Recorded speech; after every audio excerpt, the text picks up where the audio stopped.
Tonight, some homeowners in Norfolk are getting a big gift from FEMA. They're getting a lot of money to help raise their homes in the event of a future flood. 13 News Now reporter Evan Watson has the story.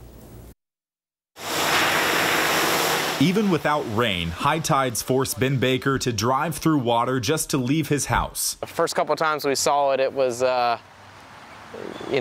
don't really expect water up in your driveway. He says he knows it looks bad, but the car gets through it. The seawall here is so low that at certain times of the month, the river would just come over the seawall. If this happens on a normal weekday, what would happen in a major storm like Hurricane Florence? Or if the hurricane would have hit here instead of down North Carolina, could have been having a different conversation. So FEMA is targeting Baker's home and 6 other flood-prone houses throughout Norfolk as potential grant recipients. Norfolk City Council approved more than $1 million for 7 houses, including these by the Lafayette River.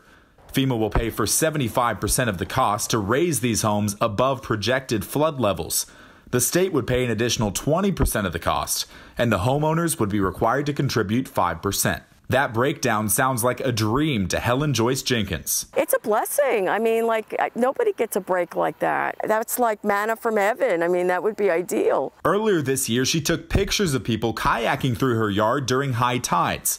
Now she can stand in the same spot and look at a completely different scene. It's a hassle, it's a burden, but when the tide goes down, it goes way low and you wouldn't even notice. She moved here with her mother from Houston and knows what happened during Hurricane Harvey.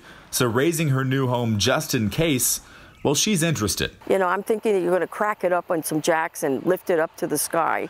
Like that guy, his front stairs goes all the way up to his first level. It looks like a palace, and I'm very, very low compared to that example. These houses weren't randomly chosen. Years ago, the previous homeowners applied to FEMA for severe repetitive loss qualification.